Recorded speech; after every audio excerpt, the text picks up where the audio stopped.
Okay, here we have some counters, a 1, 2, a couple of 4s and some 5s. And a boy who takes a counter from the bag but does not replace the counter. In other words, he can't get the same counter twice. And the first part asks us to find the probability that the number on the second counter is 2 more than the number on the first counter. So let's have a look at how he could do that. If he took a 1, then his second counter would need to be a 3, but there aren't any 3s, so that's no good. Okay, if he took a 2, then his second counter could be a 4, well that's fine. If he took a 4, well his second counter would have to be a 6. So the only way that he's going to do that is by getting a 2 and then a 4. So let's have a look at how that would happen. And in fact, I'm going to draw a tree diagram.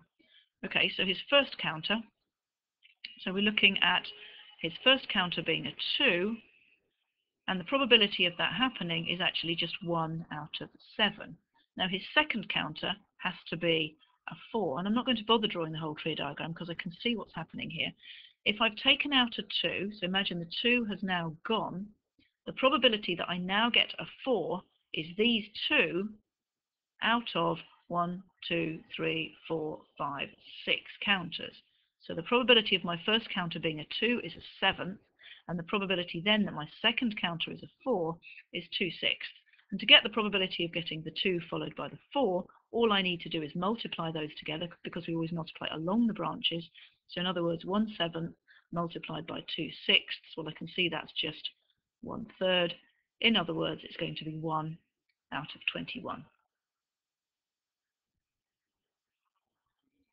Okay, now we're looking for the probability that the number on the second counter is just 1 more than the number on the first. So it could be that we get a 1 and then a 2, or it could be that we get a 4 and then a 5. So let's have a look at the ways in which that could happen. So I'm probably not going to do the tree diagram here. What is the probability that I get a 1 and then I get a 2? In other words, I suppose if you could think of it as the tree diagram, probability of getting a 1 then a 2, well the probability of getting a 1 with my first counter is just 1 out of 7 because there is only 1, and the probability of following that with a 2, well if I've taken out the 1, then I'm left with just that 1, 2, but only 6 counters. So the probability of getting a 1 followed by a 2, if we just multiply those together, so 7 times a 6, well that's just 1 out of 42. What I've got to realize though is that isn't the only way of doing this. I could also get a 4 and then a 5. Now again, I could just think of the bits of the tree diagram I need. The probability of getting a 4 with my first counter is 2 out of 7. There are 2 4s. If I then have removed one of those 2 4s, so let's say I've removed that one, my probability now of getting a 5 is 3, because there are still 3 5s left, out of the remaining 6 counters.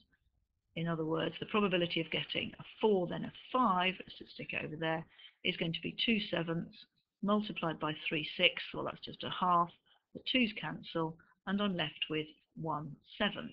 And if I want the probability of getting either a 1 then a 2 or a 4 then a 5, then I'm going to have to add these two together. So 1/42 plus 1/7, well that's just the same as 1/42 plus 6/42, whoops, and that comes out as 7 out of 42, in other words 1/6.